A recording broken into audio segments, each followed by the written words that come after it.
Hi guys, it's Pete here from Ashton's Cars. Today I'm taking you along around this 2009, very late 2009 in fact, BMW 520 diesel. This is the E60 model of 520. It's the LCI model as they call it, the last of this particular shape, the E60, which was an iconic car. I've actually got one of these myself. They are one of my favourite cars of all time. I have a personal sort of preference towards this shape of 5 Series, to be honest with you. So let me take you around it. I'll tell you a little bit about this particular model of 5 Series, a few things that you should look for, and I'll show you this particular one that we have now got for sale here at Ashton's Cars. So first thing about it, this car came out in 2003. It's a slight facelift done on it about 2007. These later LCI models have got very slightly different noses and an uprated interior, but we'll come to that in a minute. The basic design didn't change a lot. I think it looks very, very modern still, despite the fact that this is now a 19-year-old car design. And this particular model is 13 years old, being one of the last of them. But they were quite controversial when they came out with these wraparound lights and the large boot that you will see at the rear. It was designed by BMW designer Chris Bangle. And Chris Bangle came up with some very iconic cars for BMW. He made the Z4, the 7 Series Saloon, and this 5 Series is one of his best efforts of the lot, I think. But it was very controversial when it came out. It actually looks quite unusual when it came out, because cars did not look like this in 2003, and so it was a bit of a shock to the system for people. And it's actually aged really gracefully. It actually, I think now, looks more pleasing to the eye than it did when I first saw one of these in 2003. The rear, with the high boot line that you can see on it, it actually means that this car's got a very, very large boot. And the design overall incorporates a lot of aluminium into the design, so although this car's slightly bigger than the car that it replaced, it actually weighed less, and that meant that it was very efficient on fuel and very fast as well. Now this particular one is the 520 diesel. So that's a 2-litre diesel engine. It's 177 horsepower. You would think in a big car like this that it would actually feel a little bit sluggish, but it doesn't. It hits 0 to 60 in 8.1 seconds, this car, with the automatic gearbox. It goes on to over 140 miles an hour. It's a powerful car, and it does not feel heavy at all on the road. The other great thing about the fact that this car is lighter than it looks is the fuel economy. This particular car here is averaging about 50 miles per gallon, which is just astonishing for a car of this size. It's, you know, it's quite phenomenal, and that's with me driving it, and I don't hang about. I actually sold this car previously. The last owner has recently part exchanged it with myself. I delivered his new car personally to him. He lives over in Basingstoke. I live in South Wales, so I drove this car back in the evening back to South Wales from Basingstoke. Thoroughly enjoyed the trip. Really great car to be behind the wheel of. And as I say, it is a car that I actually use personally myself. I've got a E60 BMW 530 diesel that I use as my daily driver. So what more can we tell you about it? Well, this is what they call an SE Business Edition model. It's an SE with a few extras, essentially.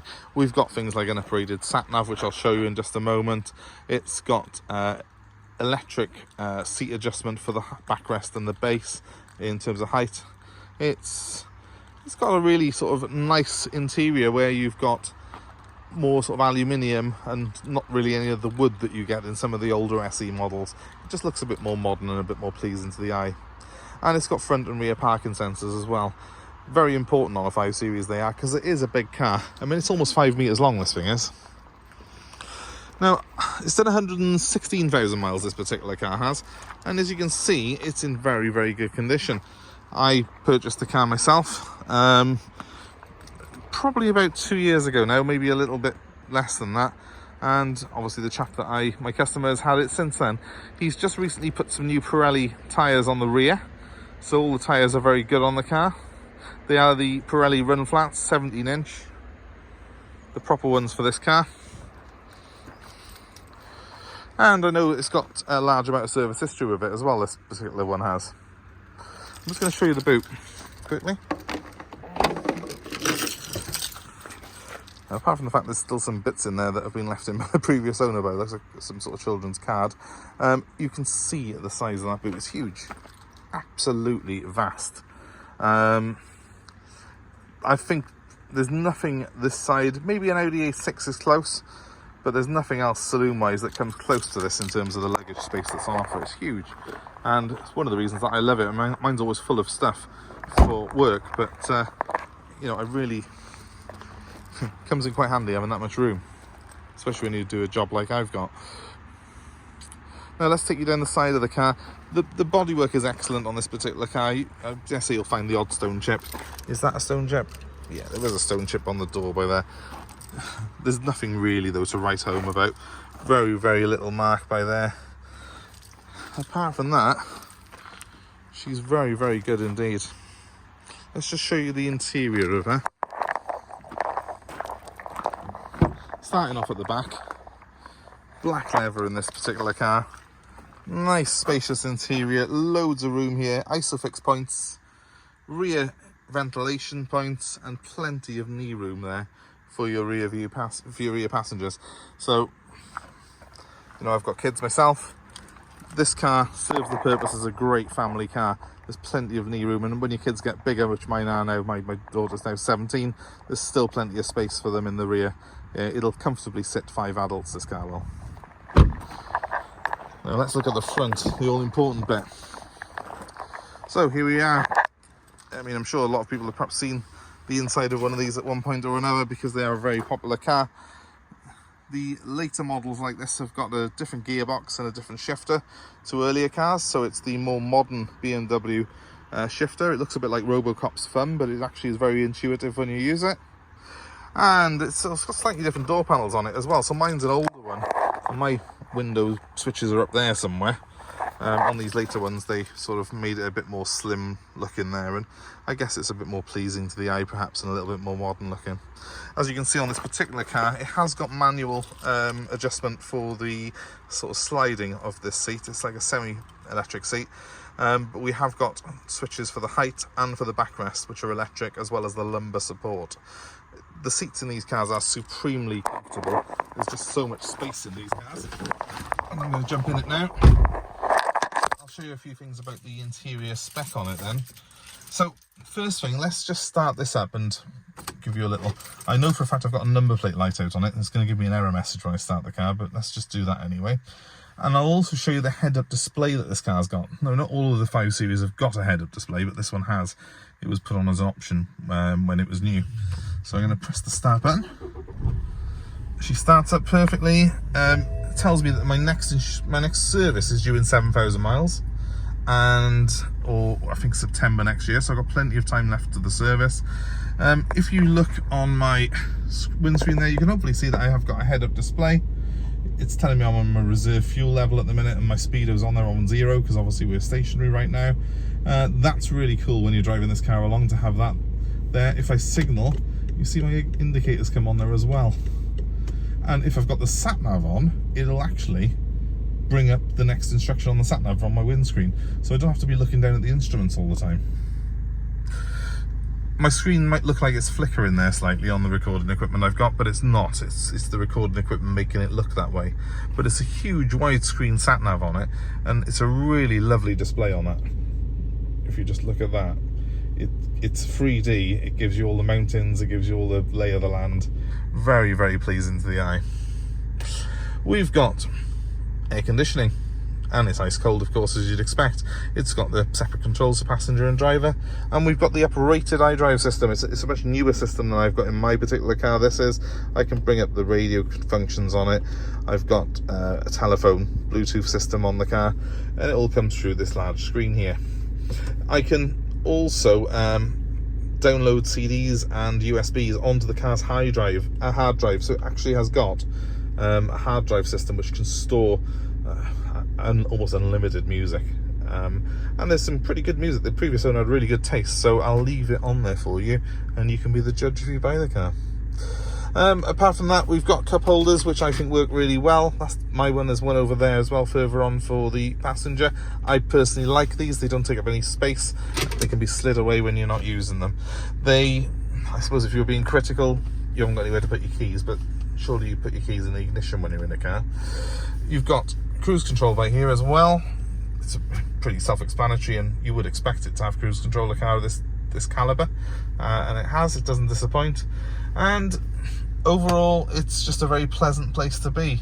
I mean, I feel at home in it because I drive one of these every day. The car does feel quite a big car. It's quite a bulbous car. It's 5 meters in length, almost 2 meters in width.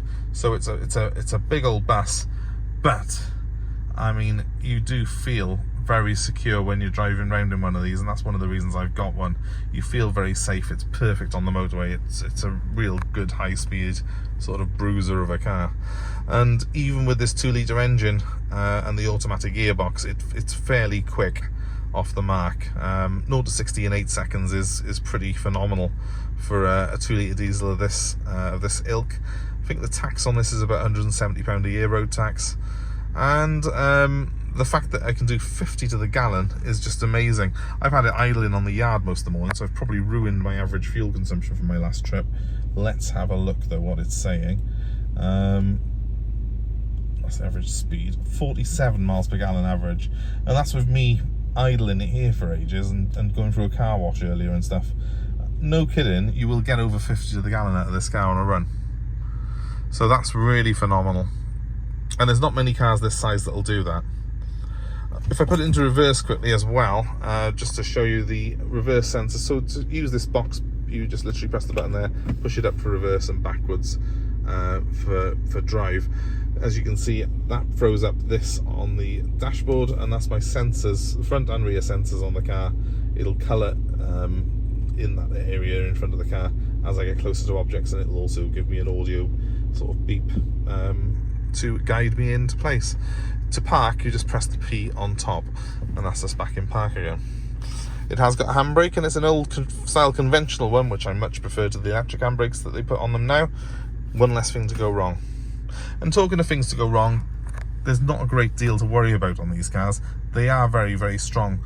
The only thing that I would perhaps urge you to look for if you are buying one of these is just check when you first start the car that there's not a rattle coming from it for the first few seconds on startup when it's cold, because that can indicate wear on the timing chain, and that is a very expensive item to change.